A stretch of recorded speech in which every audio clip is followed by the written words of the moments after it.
So thank you very much for coming to this program this evening. We had one such program once before. How many of you came to that program? Please raise your hands. How many of you came to our previous program? That was about 3 months ago. How many of you are coming here for the first time? Okay. Thank you. Thank you very much.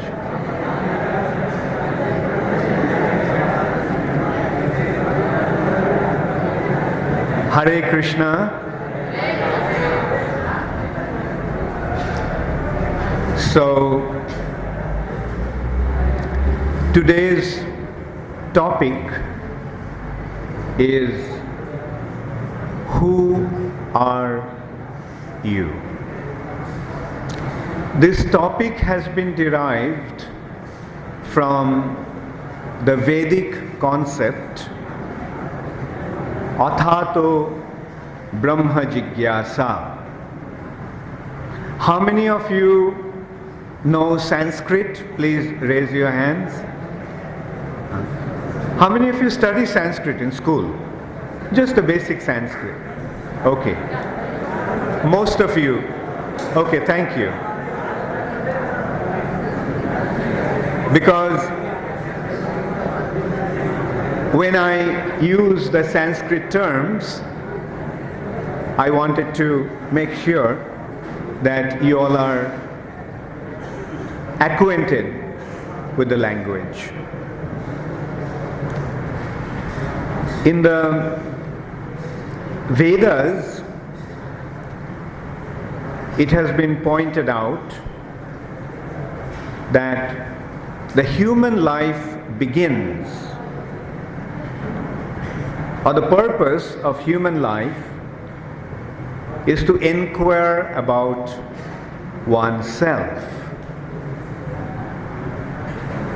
And the expression therefore is Athato Brahma Jigyasa. Now, Athato means now, that. It means now, atha, ataha.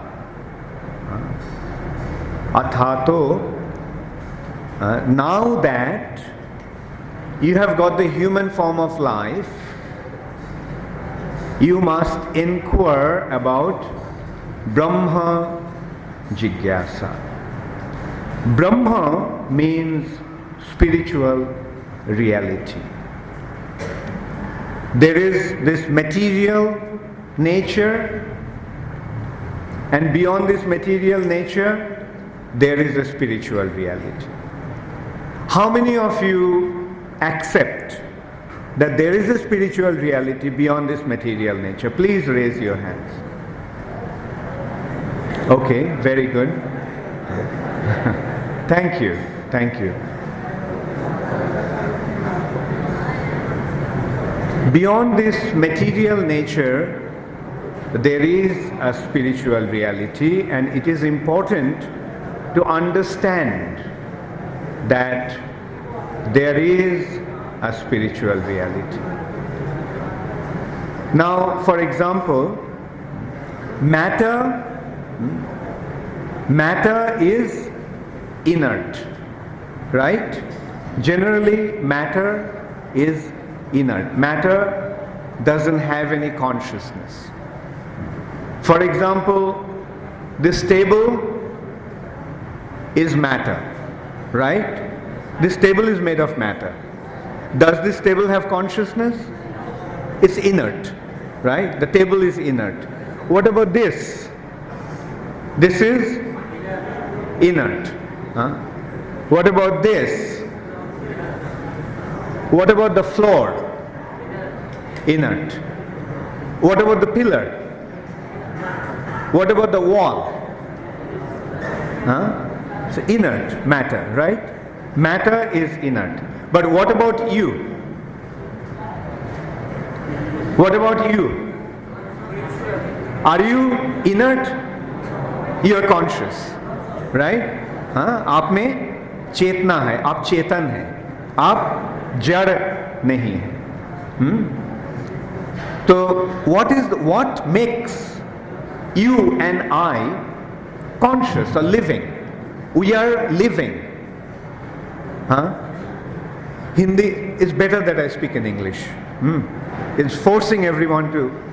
I speak in Hindi in the class here, but since you are students, I am taking the liberty to speak in English, right?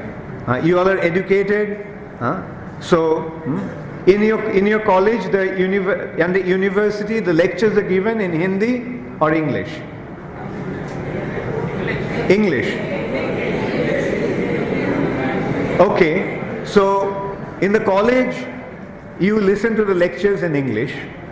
So here also I am subjecting you to listen to my lecture in English. All right? Okay. The main reason is my Hindi is not so good. I feel more expressive, I feel more comfortable speaking in English. So since you all are educated young men, I decided to speak in English. Is that all right? Does it meet with your approval? आप लोग सम्मति देते हैं? Okay. Thank you. So now we are living, right? We are not inert. We are living, right? We are alive. We are alive. Now, our body is made of what? Our body is made of matter, right? Our body is made of matter. Now, generally matter is inert, but our bodies made of matter is living. Why? How many of you know the answer? Why your body is alive? Please raise your hands. Very good. Please tell me why your body is alive. Because of your mind. Okay. Because of the soul. Because of the presence of the soul. You see, mind also is matter. Mind is subtle matter. It is the soul that makes the body alive. Like for example, at some point, the body becomes dead, right? Dead means not living anymore. Now, why does a body become dead? Like say for example, like we are here and we are talking to each other, but when someone all of a sudden dies, will he be able to talk to us? He won't be able to talk to us, right? Okay, let me put it this way. Now I am talking to you and you are thinking that Swamiji is here, he is talking to us. Now if I drop dead, if I die, now my body will be lying here, right? Will that body be living body or dead body? That body will be a dead body. Now why all of a sudden the body became dead? Now don't you say because he is left?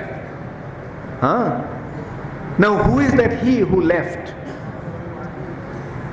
The soul.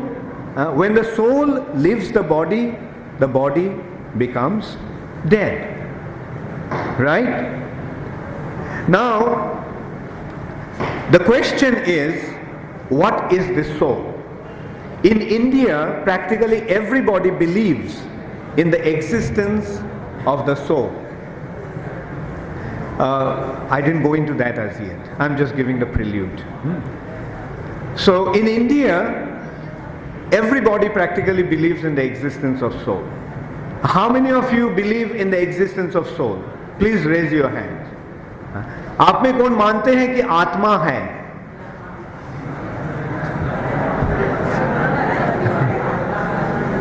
शायद हाँ, हिंदी में बोलना ही अच्छा रहेगा।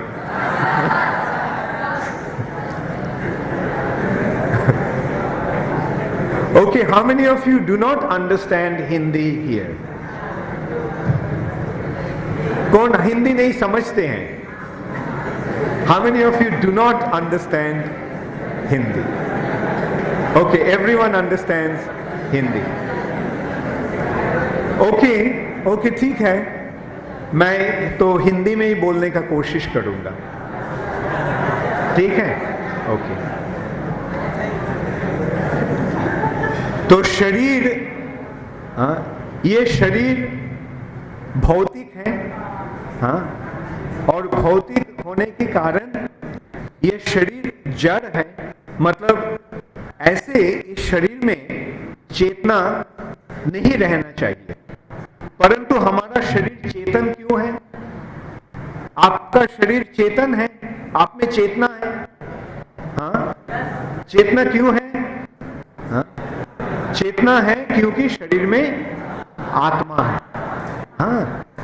आत्मा जब तक शरीर में रहता है, आत्मा शरीर में जब तक रहता है तब तक शरीर जिंदा रहता है, और जब आत्मा शरीर छोड़कर चला जाता है तब ये शरीर का मृत्यु होता है। तो ये जो आत्मा, जैसे मैं पूछा था कि आप में से कौन आत्मा है ये मानते हैं, विश्वास करते हैं, तो लगभग आप सभी हाथ उठाए थे। इसका मतलब ये है कि मैं जो कह रहा था कि भारत में लगभग हर आदमी ही मानते हैं कि आत्मा है, परंतु अब सवाल ये है कि आत्मा क्या है? आत्मा कौन है? ये आत्मा के बारे में जानने का जो प्रयास, आत्मा के बारे में जानने का जो चेष्टा है, उसे ब्रह्म जिज्ञासा कहा जाता है। हमारे शास्त्र में आत्मा के विषय का जो ज्ञान है उसको ब्रह्म जिज्ञासा कहा गया है। अर्थात ये ब्रह्म जिज्ञासा, जिज्ञासा का मतलब क्या है? प्रश्न, है ना? जिज्ञासा का मतलब होता है प्रश्न। तो ये ब्रह्म जिज्ञासा जो है, इसमें 3 प्रश्न हैं। ये 3 प्रश्न लेकर ब्रह्म जिज्ञासा बनता है। पहला प्रश्न है, मैं कौन हूं? मैं कौन हूं? मैं कहां से आया हूं? और मैं कहां से आया हूं, और हमें यहां क्या करना चाहिए? मैं क्यों यहां हूं? ये जो 3 प्रश्न हैं, ये 3 प्रश्न को ब्रह्म जिज्ञासा कहा गया है, और ये ब्रह्म जिज्ञासा के भित्ति पर ही हमारे वेद के शास्त्र का प्रकाश हुआ है। वेद का जो ज्ञान है इस 3 प्रश्न पर आधारित है। मैं कौन हूं? तो ये प्रश्न जब हम करते हैं, मैं कौन हूं, हमारा सरल भावना होगा कि मैं ये शरीर हूं, है ना? हम सब ये शरीर को मेरा स्वरूप मानते हैं, परंतु जब हम गंभीर रूप से विचार करते हैं तो हम देखते हैं कि हमारा ये शरीर हमारा स्वरूप नहीं है। जैसे जब आप छोटे थे, करीब 3 साल के थे, तो आपका शरीर कितना बड़ा था, कैसा था? इतना छोटा सा शरीर था, है ना? उसके बाद जब 10 साल का हुआ और बड़ा हुआ, और उसके बाद जब 15 साल का हुआ, तो अब अगर आप विचार करेंगे कि 3 साल का शरीर आपको जो था वो क्या अभी है? नहीं है। 3 साल का शरीर जो था, उसका उसमें जो सेल था 3 साल का शरीर में, उस सेलों में से एक सेल का भी, एक कोष भी अब जो शरीर है उसमें नहीं है। 7 साल के बीच शरीर का सारे कोषों का परिवर्तन हो जाता है। कोई सेल तो 2-3 मिनट में खत्म हो जाता है, और कोई सेल जैसे ब्रेन सेल थोड़ा सा अधिक समय तक रहता है। परंतु 7 साल के बीच सारे सेलों का, सारे शरीर का, सारे कोषों का परिवर्तन हो जाता है। मतलब आज जिस कोषों की द्वारा आपका शरीर बना है, ये तो आप मानते हैं शरीर किससे बना है? तो कोषों से बना है।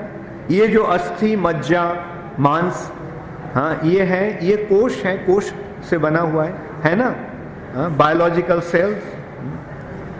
तो ये सेल, ये जो कोष जो हैं, ये 7 साल के बीच उसका परिवर्तन, पूरा परिवर्तन हो जाता है। मतलब आज जिस शरीर से, जिस सेलों से, जिस कोषों से आपका शरीर बना है, 7 साल के बाद उसका एक कोष भी उस शरीर में नहीं रहेगा। तो ऐसे शरीर का हर समय परिवर्तन होता रहता है। ऐसे शरीर का परिवर्तन होता है। 3 साल का जो शरीर था वो आज बिल्कुल नहीं है। आज जो शरीर आपको है उसका पूरा परिवर्तन हो चुका है। परंतु आप तो वही एक ही आप है ना। 3 साल का आप और आज की आप और 20 साल के बाद जो आप होंगे, आप तो वही एक ही आप रहेंगे, है ना। जैसे आपका नाम क्या है? तुम? अच्छा, आप बोलिए। आप मुकेश हैं। अच्छा, 3 साल का समय में आपका शरीर कितना, कैसा था? बहुत छोटा था। अच्छा, आज का जो शरीर है वो बिल्कुल परिवर्तन हो गया है वो दोनों शरीर में, है ना। परंतु 3 साल का आप और आज का जो आप है, आप तो एक ही आप है ना। जैसे आप मुकेश, वो मुकेश ही हैं, है ना। अच्छा, 20 साल बाद मुकेश मुकेश ही रहेगा, परंतु शरीर का परिवर्तन हो जाएगा। तो इससे हमें क्या पता चलता है कि शरीर का परिवर्तन होने से भी हमारा परिवर्तन नहीं हो रहा है। मैं जो हूं, मैं वही हूं जो मैं पहले था, और बाद में भी वही मैं रहूंगा। तो ये जो मैं हूं, तो प्रश्न अब हो रहा है कि मैं कौन हूं? मैं ये शरीर हूं क्या? नहीं, ये शरीर पंचभूत से बना हुआ है, मिट्टी, पानी, अग्नि, वायु और आकाश से। तो ये शरीर का हर समय परिवर्तन होता है। परंतु शरीर का परिवर्तन होने से भी हम वो एक ही व्यक्ति रह जाते हैं। तब अब सवाल पैदा होता है कि वो कौन है? मैं कौन हूं? मैं कौन हूं? अच्छा, और एक विचार हम ऐसे कर सकते हैं। जैसे मैं कुछ समय पहले बोल रहा था कि मैं अब यहां बैठकर आपसे कुछ बोल रहा हूं, और आप भी, आपका मन में क्या सोच रहे हैं? आप भी सोच रहे हैं कि स्वामी जी यहां बैठकर हमारे सामने कुछ कह रहे हैं। तो अगर मेरा अब मृत्यु हुआ तो मेरा शरीर यहां पड़ा रहेगा, मेरा शरीर यहां रहेगा। परंतु आप क्या बोलेंगे? आप बोलेंगे कि वो चले गए हैं, है ना, चले गए हैं। तो जो चला गया है वो कौन है? वेरी गुड, वो आत्मा है। तो आत्मा जब, तो इससे हम क्या सिद्धांत कर सकते हैं कि आत्मा जब तक शरीर में रहता है तब तक शरीर जिंदा रहता है। जब आत्मा शरीर छोड़कर चला जाता है तो मृत्यु होता है। तो मृत्यु किसका होता है? शरीर का मृत्यु होता है ना? आत्मा का मृत्यु नहीं होता है। तो अब आप बताइए, आप कौन हैं? आप शरीर है या आत्मा है? बहुत अच्छा। हाँ, तो ये ही विचार, ये ही विचार है वेद का विचार। मैं कौन हूं? मैं आत्मा हूं, है ना? तो ब्रह्म जिज्ञासा का पहला सवाल, पहला प्रश्न का उत्तर मिल गया। मैं कौन हूं? आप कौन है? बहुत अच्छा। और ये शरीर क्या है? नहीं, शरीर आत्मा नहीं है। तो ये शरीर, अच्छा, हम आत्मा जब एक नया शरीर ग्रहण करता है तो उसे हम क्या कहते हैं? जन्म कहते हैं। हाँ? जन्म का मतलब है आत्मा का एक नया शरीर ग्रहण, और मृत्यु का मतलब क्या है? आत्मा का पुराना शरीर त्याग। तो आत्मा शरीर ग्रहण करते हैं, आत्मा शरीर त्याग देते हैं। शरीर का जन्म होता है, शरीर का मृत्यु होता है, पर आत्मा का क्या जन्म होता है या मृत्यु होता है? नहीं, आत्मा नित्य है।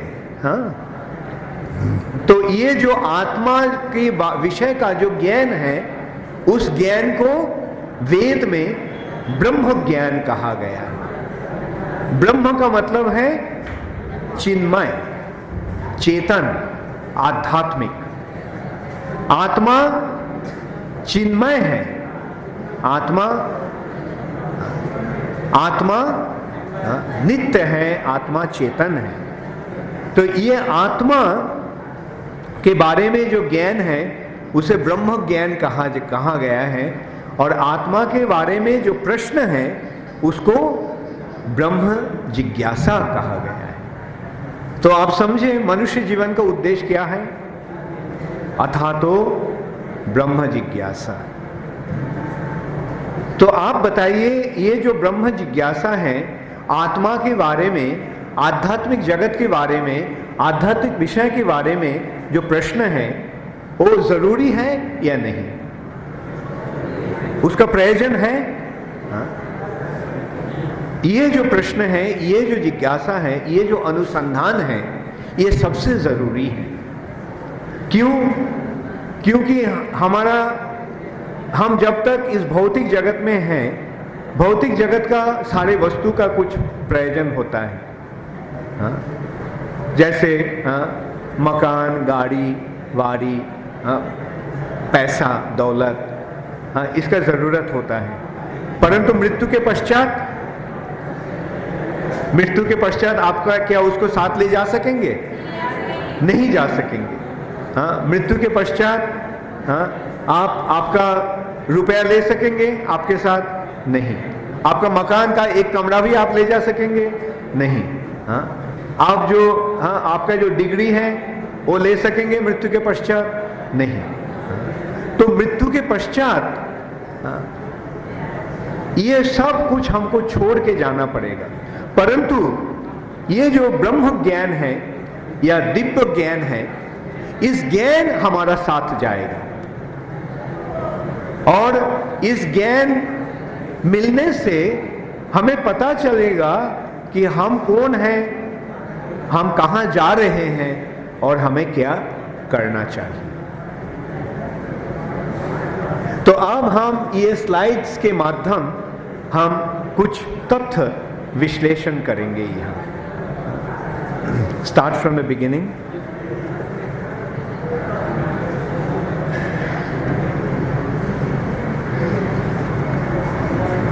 अच्छा, तो इसका मतलब हु आर यू, इसका मतलब क्या होता है? आप कौन हैं? आप कौन हैं? तो इसका विचार तो हम कर चुके हैं। अब इसका सिद्धांत हो गया। सिद्धांत क्या हुआ है? आप आत्मा है, और शरीर शरीर आत्मा का एक वस्त्र जैसा है, एक आवरण जैसा है। शरीर हमारा स्वरूप नहीं है। जैसे जो कपड़ा आप पहने हुए हैं, वो आप कपड़ा पहने हुए हैं परंतु कपड़ा आप नहीं है, है ना? वैसे ही शरीर भी हमारा असल स्वरूप नहीं है। अच्छा, तो इसके विचार हम कर चुके हैं। हाँ? हमारा मन भी, शरीर तो हम नहीं है परंतु हम क्या हमारा मन है? हाँ? नहीं, मन का भी परिवर्तन होता है। मन भी भौतिक है। मन सूक्ष्म है, सूक्ष्म जड़ पदार्थ है। हाँ? और सूक्ष्म होने के कारण मन का नाश इतना जल्दी जल्दी नहीं होता है।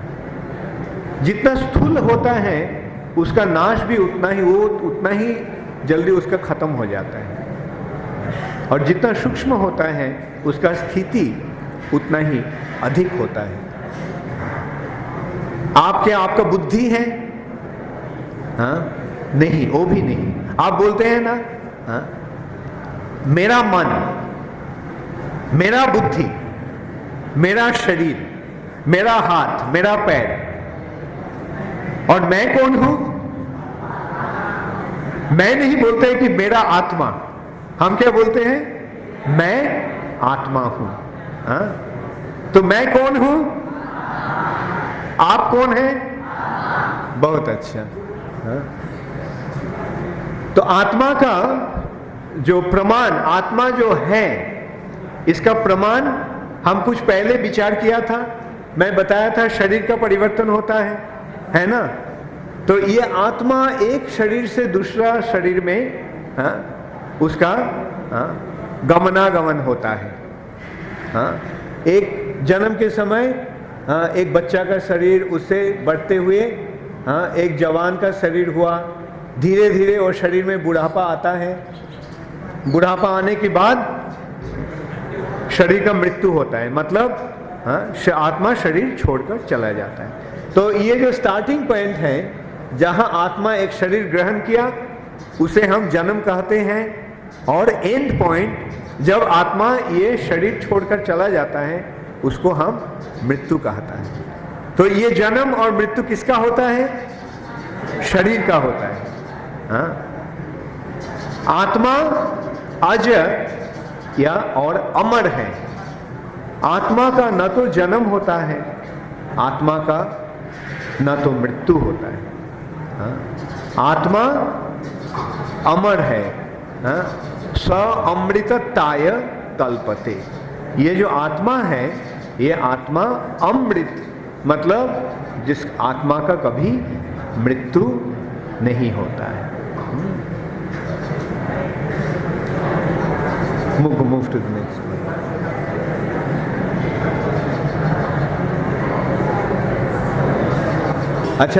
अच्छा, आत्मा के बारे में हम अब जब विचार करते हैं, आत्मा का एक गुण है कि आत्मा इंडिस्ट्रक्टिबल है। मतलब इंडिस्ट्रक्टिबल का हिंदी प्रतिशब्द क्या है? नहीं, आत्मा अविनाशी है। हाँ, आत्मा को नाश नहीं होता है। डिस्ट्रक्शन का मतलब क्या है? विनाश, है ना? डिस्ट्रक्टिबल का मतलब होता है जिसका विनाश होता है, और आत्मा का विनाश नहीं होता है। तो इसका मतलब आत्मा का एक गुण है, आत्मा अविनाशी है। जैसे भगवत गीता में भगवान कहते हैं कि आत्मा का कोई अस्त्र के द्वारा आत्मा को काटा नहीं जाता है। कोई अस्त्र के द्वारा आत्मा को कोई काट नहीं सकता है। आग के द्वारा आत्मा को जलाया नहीं जा सकता है। हाँ? पानी में आत्मा को डुबाया नहीं जा सकता है। हाँ? नैनं छिन्दन्ति शस्त्राणि। अस्त्र के द्वारा आत्मा को काटा नहीं जा सकता है। नैनं दहति पावकः।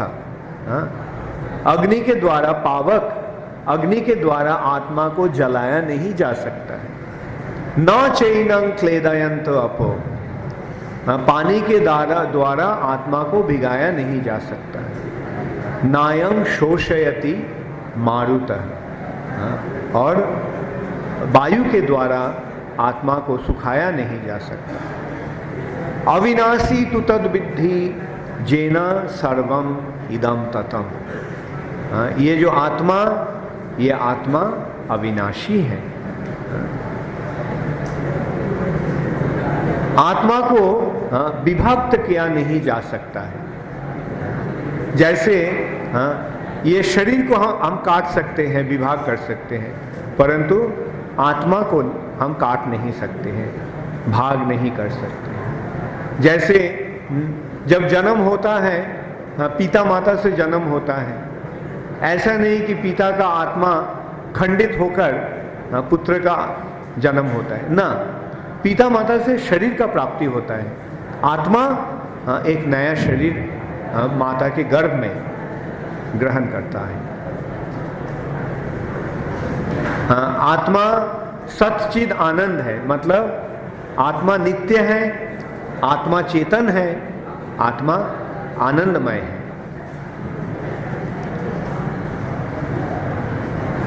और आत्मा का स्थिति कहाँ होता है? आत्मा कहाँ, शरीर में कहाँ आत्मा रहता है? हृदय में आत्मा रहता है। हृदय की आसन में आत्मा स्थित रहता है।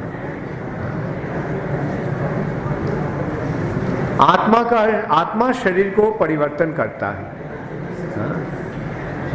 जैसे आप कपड़ा को पहनते हैं, उतारते हैं, वैसे आत्मा ही शरीर को धारण करता है और शरीर को त्यागता है।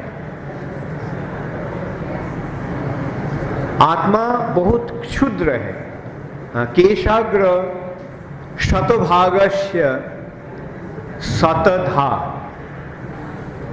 बाल की अग्रभाग को 10,000 भाग से विभक्त करने से उसका एक भाग का जितना आयतन होता है, आत्मा उतना क्षुद्र है।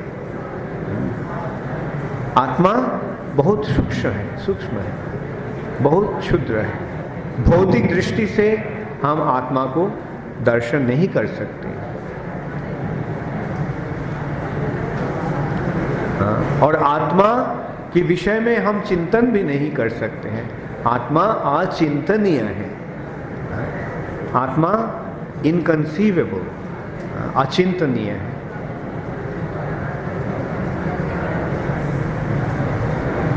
Okay, let's go to the next. Go to the next. No, go to the next one.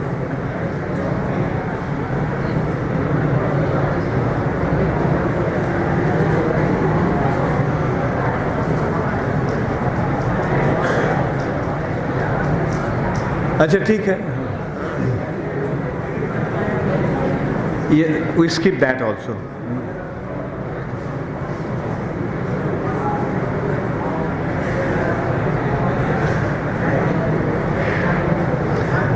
अच्छा, आत्मा एक मशीन, शरीर एक मशीन जैसा है, एक यंत्र है। यंत्र रूढ़ानी माया।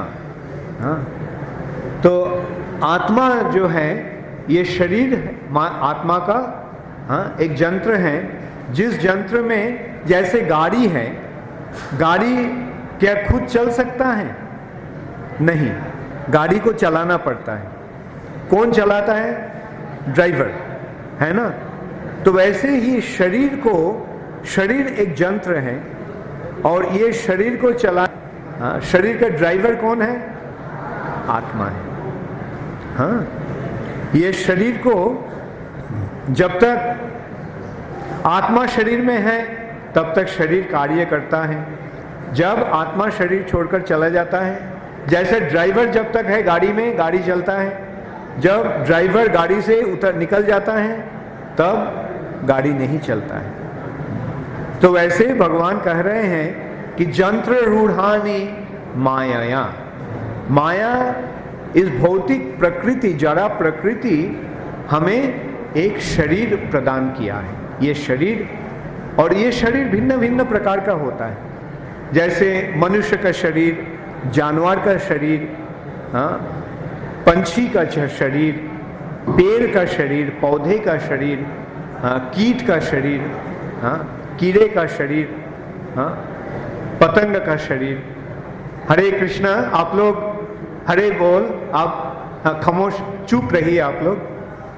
हरे कृष्णा, बातें मत करना। वो बातें क्यों कर रहे हैं? आपके क्लास में बात करते हैं ऐसे? नहीं करना चाहिए। ये क्लास हो रहा है, हम कुछ समझाने का कोशिश कर रहे हैं। आप सुनिए ठीक से। सुनने के लिए तो आए ना आप लोग, कुछ जानने के लिए आए हैं।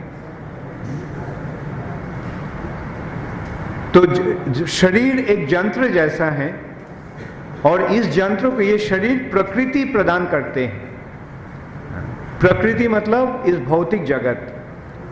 इस भौतिक जगत पंच महाभूत से, मतलब मिट्टी, पानी, अग्नि, वायु, आकाश, ये पंच महाभूत से ये शरीर तैयार करता है। तो ये स्थूल शरीर जो है ये पंच महाभूत से बना है, जैसे मिट्टी, पानी, अग्नि, वायु और आकाश। और इसके अलावा हमारा और एक सूक्ष्म शरीर है, वो सूक्ष्म शरीर बना है मन, बुद्धि और अहंकार के द्वारा।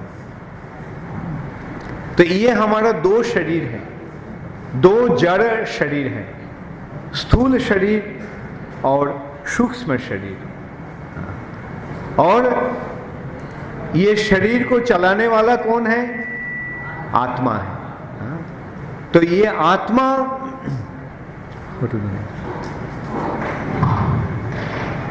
ये आत्मा कोई मशीन नहीं है, परंतु जैसे मशीन और शरीर में फिर अंतर क्या है? जैसे मशीन को मनुष्य ने बनाया है ना, मशीन ऐसे तैयार नहीं हो जाता है। मशीन को किसी ने बनाता है, जैसे कंप्यूटर। कंप्यूटर खुद कुछ काम कर सकता है, परंतु वो कंप्यूटर के किसी ने बनाया है। कौन बनाया? मनुष्य ने बनाया। और कंप्यूटर में प्रोग्राम होना चाहिए, और प्रोग्राम के अनुसार कंप्यूटर काम करता है। तो ऐसे अगर मनुष्य का जो ये है स्थिति है, मनुष्यों में ऐसे अपना चेतना के द्वारा ही मनुष्य काम करता है। आत्मा ये शरीर को प्राप्त होकर ये शरीर से, शरीर के माध्यम कार्य करता है।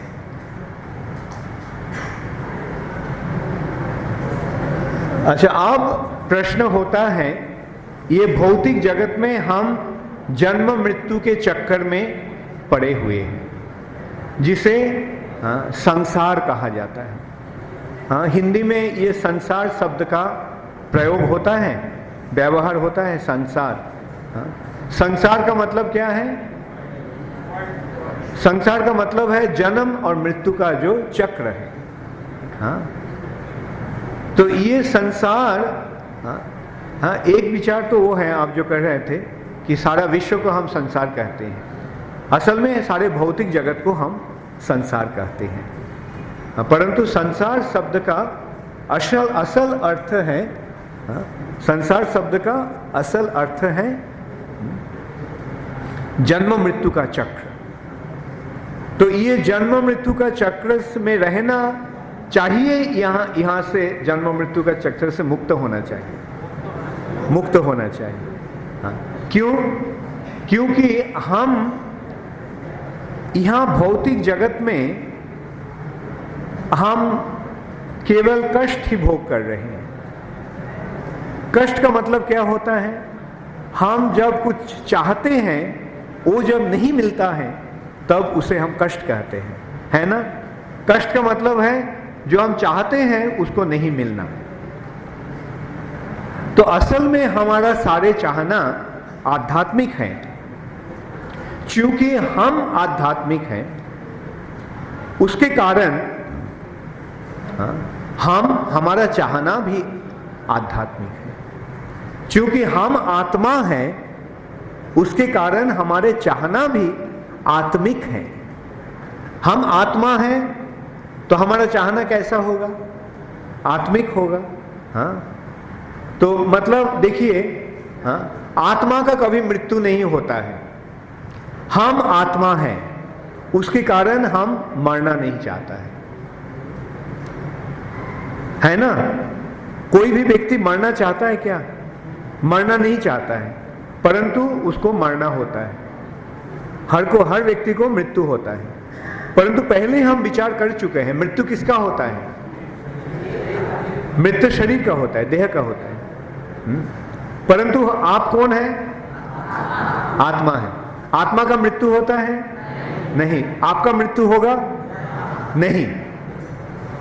आप आत्मा है, उस कारण आपका मृत्यु नहीं होगा। हाँ, शरीर का मृत्यु होगा।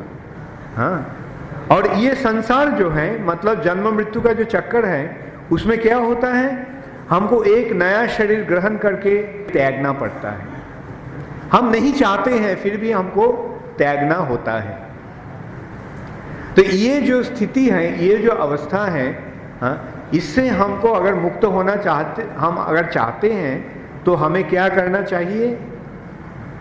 हमें क्या करना चाहिए? जन्म और मृत्यु का जो ये चक्र है, हाँ, देखिए, हाँ, ये है जन्म और माया की दो रूप हैं। एक रूप से माया हमें एक शरीर प्रदान करती है, और दूसरे रूप के मृत्यु के रूप में माया आकर हमारे शरीर छीन लेती है। तो ये जो चक्र है, इससे हम कभी मनुष्य शरीर, कभी पशु शरीर, कभी पेड़ पौधे का शरीर हमें मिल रहा है। तो ये जो चक्र है, इस चक्र से अगर हम निकलना चाहते हैं तो हमें क्या करना पड़ेगा? ये प्रश्न अब आ रहा है कि ये आत्मा जो है, चाहे ये मनुष्य का आत्मा हो या शेर की आत्मा हो, ये कोई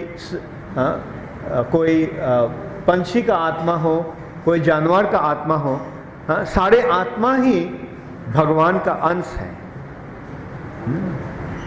सूरज का किरण, सूरज का जो किरण है वो सूरज का अंश है ना? तो वैसे ही आत्मा भगवान या परम आत्मा का अंश है। तो अंश का स्थिति तभी पूर्ण होता है जब अंश पूर्ण के साथ युक्त हो जाता है। हाँ? तो इस विषय को समझाने के लिए हम एक दृष्टांत देंगे। एक दृष्टांत के द्वारा हम इसको समझाने को कोशिश करेंगे।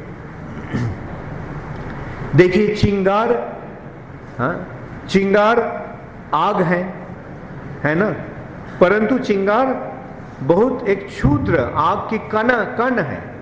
हाँ, तो चिंगार जब तक आग में रहता है तब तक वो चिंगार रहता है। हाँ, तब तक वो आग रहता है। जब चिंगार आग से निकल जाता है तब चिंगार का, हाँ, अग्नि का जो शक्ति था वो खो बैठता है ना? जैसे आग में ज्योति है, चिंगार क्या होता है? कुछ समय के बाद उसका ज्योति खत्म हो जाता है। आग में ताप रहता है, हाँ, कुछ समय बाद चिंगार का ताप भी खत्म हो जाता है, और आग से निकलकर चिंगार जब भस्म में गिर जाता है तब चिंगार भी भस्म बन जाता है ना? तो वैसे ही हम भगवान के अंश हैं। भगवान के अंश होने के कारण भगवान का जो गुण है वो हम में भी है। जैसे सत चित आनंद। सत का मतलब है नित्य, चित का मतलब है चेतन, आनंद का मतलब है आनंद। तो हम सच्चिदानंद हैं। हाँ, हम सब, हाँ, सच्चिदानंद हैं। तो ये जो सच्चिदानंद हमारा स्वरूप है, हाँ, ये स्वरूप भौतिक जगत में जब हम आते हैं तो उसको हम खो बैठते हैं। जैसे चिंगार जब भस्म में गिर जाता है तब चिंगार क्या होता है? चिंगार को क्या स्थिति होता है? चिंगार भी भस्म बन जाता है ना?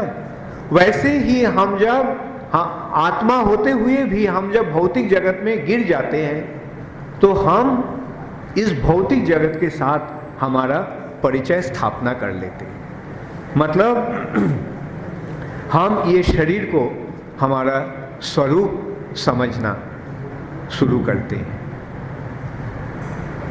हाँ, तो देखिए, चिंगार आग से निकलने के कारण उसका जो अग्नि रूप जो शक्ति था, गुण था, उसको खो बैठा है।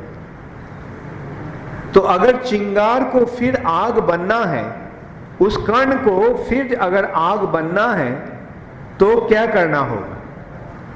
उसको फिर से आग में अगर हम ले जाते हैं तो स्वतः ही वो आग बन जाएगा। हाँ, अच्छा, ये दृष्टांत आप समझे?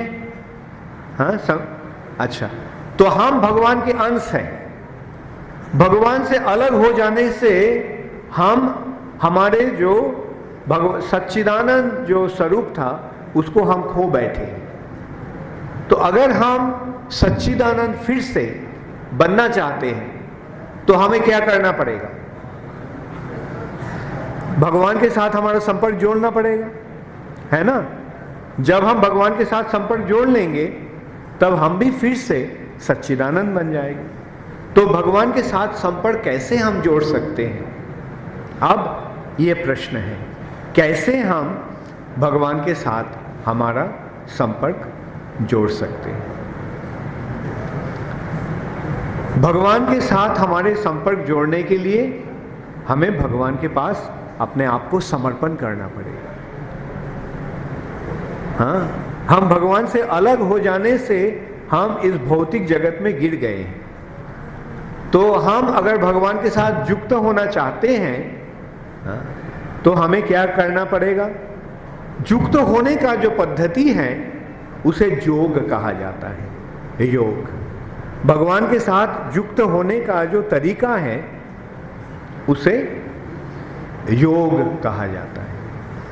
तो ये युक्त होने का सबसे आसान तरीका है भगवान के पास प्रार्थना करना कि हे भगवान, कृपा करके आप मुझे इस भौतिक जगत से उद्धार करके अपने पास बुला लीजिए। ये प्रार्थना जब हम करते हैं तो भगवान उसको सुनते हैं या नहीं? भगवान के प्रति हम अगर कुछ कहते हैं, भगवान सुनेंगे या नहीं? आप कौन सोचते हैं कि भगवान सुनते हैं? हाथ उठाइए कृपा कर। बहुत अच्छा। भगवान हमारा हृदय में बैठे हुए हैं। आप मानते हैं परमात्मा के रूप में भगवान हर जीव के हृदय में विराजमान है। भगवान हमारा इतना नजदीक है, तब अगर हम भगवान को कुछ बोले, हाँ, तो भगवान सुनेंगे, जरूर सुनेंगे। विशेष रूप से जब हम भगवान के उद्देश्य से कुछ कहते हैं, भगवान को संबोधन करके जब कुछ कहते हैं, तो भगवान को संबोधन करके जो कहना है उसे क्या कहा जाता है? प्रार्थना कहा जाता है। हम जब भगवान के पास प्रार्थना करते हैं कि हे भगवान, कृपा करके आप आपके पास मुझे ले जाइए, भगवान सुनते हैं और भगवान तब हमें उनके पास ले जाते हैं। तो भगवान के पास प्रति ये प्रार्थना बहुत जरूरी है। तो आप देखे हैं कि हम लोग, हाँ, जहां भी जाते, हम हरे कृष्णा हरे कृष्णा,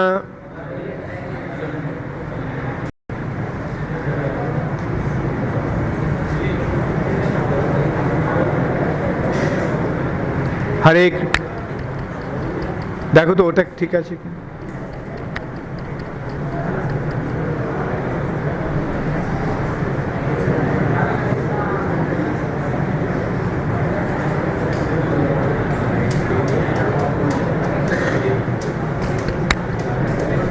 अच्छा, ऐसे आप सुन सकते हैं। आप जो पीछे बैठे हैं, हम जब जोर से बोलने से आप सुनेंगे? सुन रहे हैं? अच्छा, तो आप देखे हैं कि हम कीर्तन करते हैं, हम गाते हैं हरे कृष्णा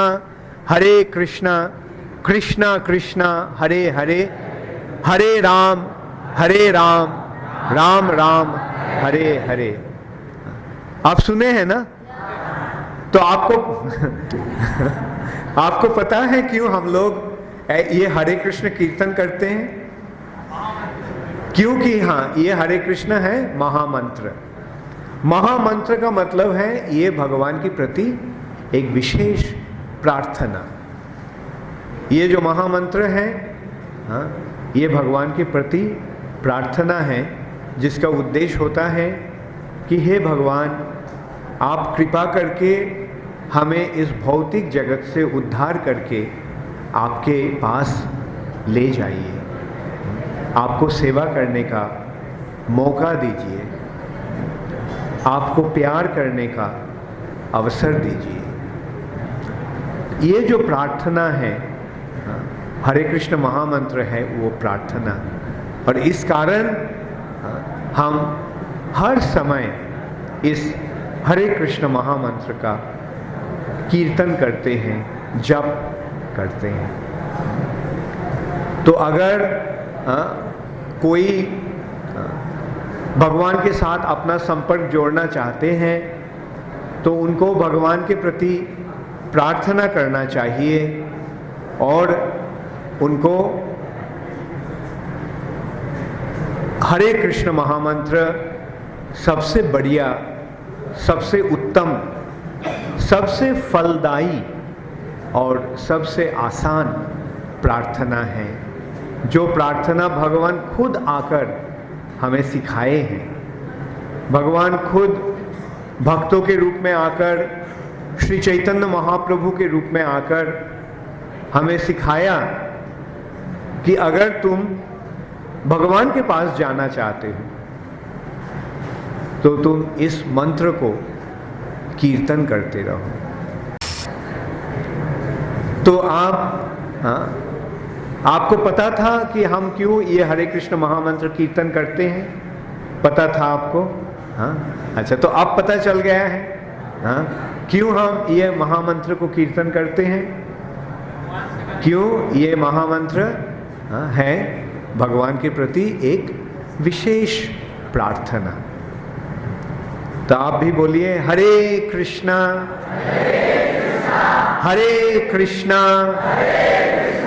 कृष्णा कृष्णा हरे हरे, हरे राम राम राम हरे हरे। बहुत धन्यवाद। हम अगर ये कीर्तन करेंगे तो आप भी हमारे साथ कीर्तन करेंगे।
Hare Krishna,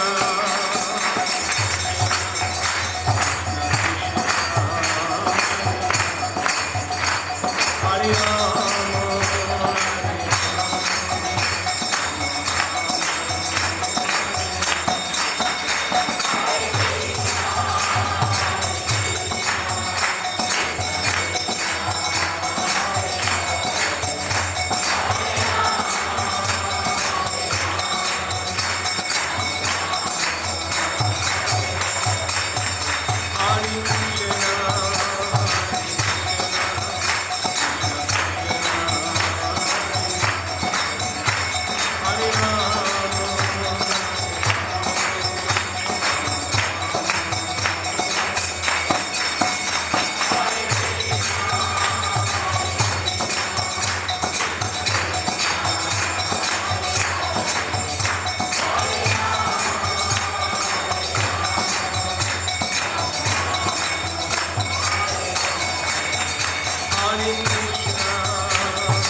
Gaur Premanande Hari Srila Prabhupada ki